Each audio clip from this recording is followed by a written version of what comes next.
Սիրելի հայրենակիցներ և գործընկերներ, աշխարհաքաղաքական բարդագույն զարգացումների համատեքստում, երբ բալիստիկ հրթիռները ամենաուղիղ իմաստով թռնում են մեր գլխավերևով,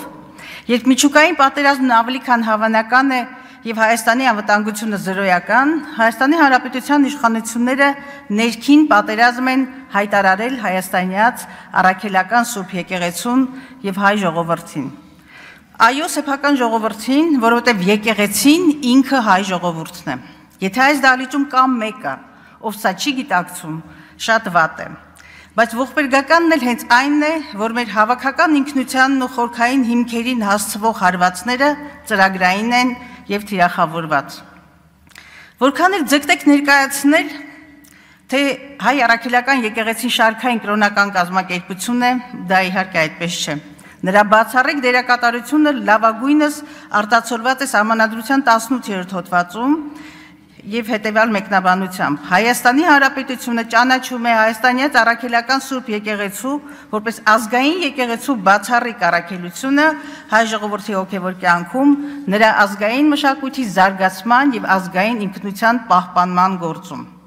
Առանձին 17-րդ հոդվածով ամրագրված է նաև եկեղեցու և պետության տարանջատվածությունը։ Եվ այնուամենայնիվ մեր աչքի առջև եկեղեցին հայտնվել է հերետիկոսական հարձակման թիրախում և հատկապես այն պահին, երբ երկիրը թաղված է սոցիալական, տնտեսական և բարոյական խորը ճգնաժամի մեջ, երբ համատարած խայտառակ ձախողումներ են, տարածքային զիջումներ և նոր պատերազմի սպառնալիք։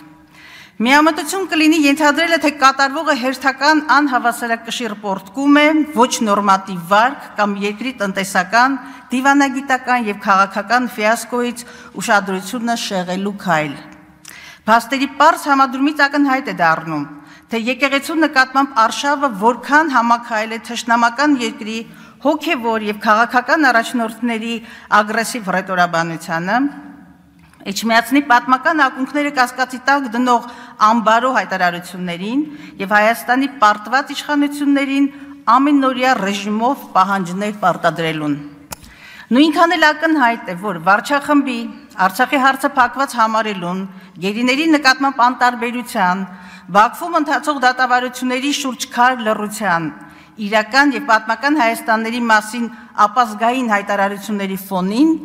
ինչ հոգեխանգարմունք պիտի առաջացներ միջազգային հարթակներում արցախայության իրավունքների, Արցախի հոգևոր մշակութային ժառանգության պաշտպանության, հայ գերիների վերաբերյալ եկեղեցու և քաղաքական ընդդիմադիր շրջանակների դիսկուրսը։ Հակադրությունն ավելի քան ակնհայտ է և նույնքան էլ նվաստացնող, բայց սա դեռ բոլորը չէ։ Այսպես կոչված հետհեղափոխական էյֆորիան և սպասումները զրոյացել են։ Փաշինյանի և թիմի խոստումներն ու հայտարարությունները սուտ էին և պոպուլիստական,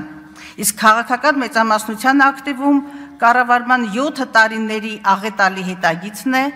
ցեղասպանության ենթարկված Արցախով և անհաղթահարելի անվտանգային մարտահրավերներով։ Դուք նաև գիտեք, որ համատարած կոլապսի, խորացող հուսահատության, ներազգային պառակտվածության և հեղինակությունների կորստի ֆոնին հայ առաքելական եկեղեցին շարունակում է լինել ամենաբարձր վստահություն ունեցող ազգային ինստիտուտը։ Հենց այս, նաև Բաքվին տված խոստումների և հավատարմության համատեքստում էլ տեղավորվում է հայ առաքելական եկեղեցու թիրախավորումը։ Եթե Բաքվի պահանջով կարելի է սահմանադրություն փոխել, պարոն Փաշինյան, ապա ինչու չի կարելի նույնը անել եկեղեցու հանդեպ։ Ազգային արժանապատվության յուրաքանչյուր դրսևորում ձեր և Ադրբեջանի համար սպառնալիք է։ Դուք նաև հոգեպես եք կապիտուլացված։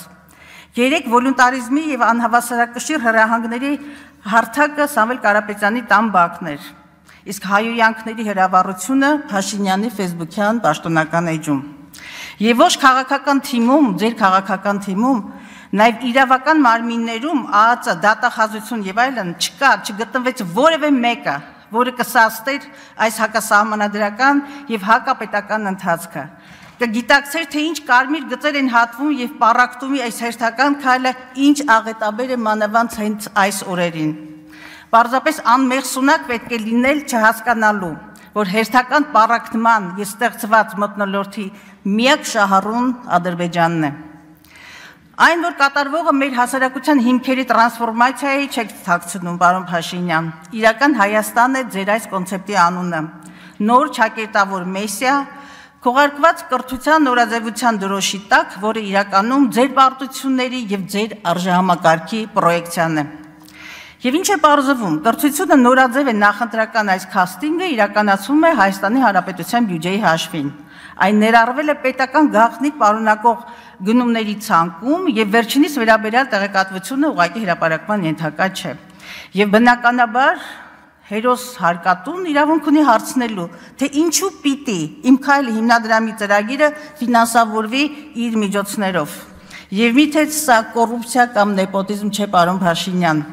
Հիմա իրական կրթության մասին, մի ոլորտ, որը ներկայացվում է որպես կառավարության բարեփոխումների առաջամարտիկ։ Ստիպված եմ նորից թվեր կրկնել, որովհետև ՔՊ որոշ պատգամավորներ դեռ շարունակում են դիտավորյալ մոլորեցնել հանրությանը, թե դաշնակցական նախարարի ժամանակ գեթ 1 դպրոց չի կառուցվել։ Կրկին բարձրաձայն եմ, որ 5 տարում 300 դպրոց և 500 մանկապարտեզ պոպուլիստական և ոչ իրատեսական միֆը կառավարության բազմաթիվ խոստումների պես պայթել է։ 2021-24 թվականների շահագործման է հանձնվել ընդամենը 40 դպրոց և արդեն 3-րդ տարին շարունակ ԿԳՄՍ ոլորտի կապիտալ ծախսերի կատարողականը 40%-ի շրջանակում է։ Երևանում նախադպրոցական ուսումնական հաստատությունների կառուցման և հիմնանորոգման աշխատանքները ընդամենը 11%-ով են կատարվել, իսկ կատարման խայտառակ որակի մասին տեսանյութերի պակաս համացանցում ուղղակի չկա։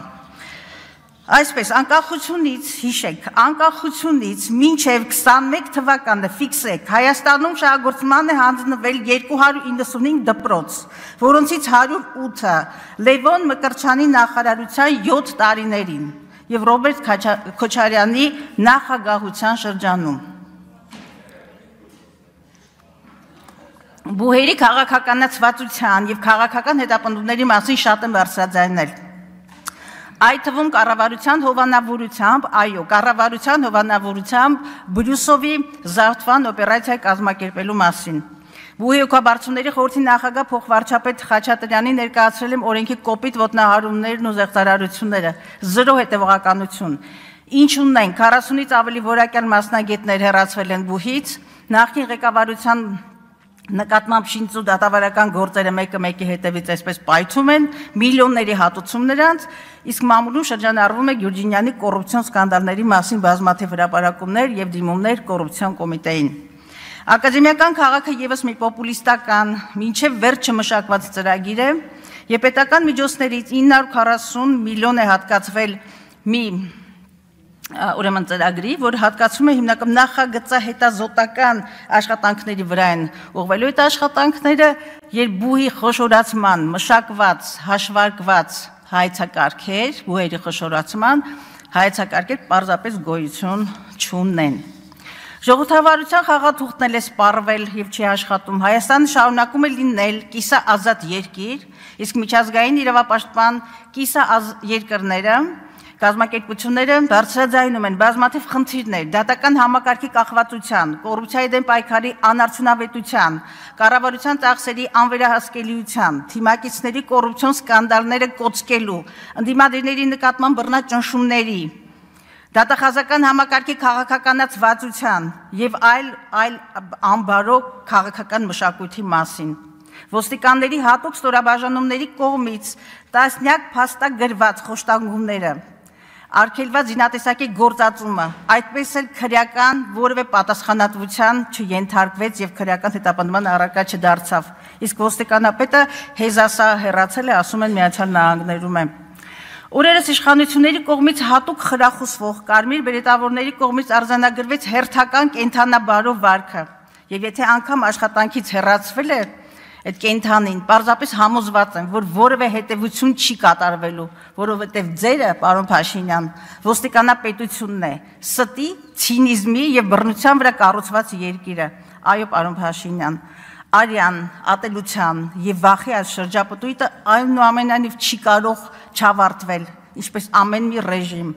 և իհարկե գալու է պատասխան տալու ժամանակը։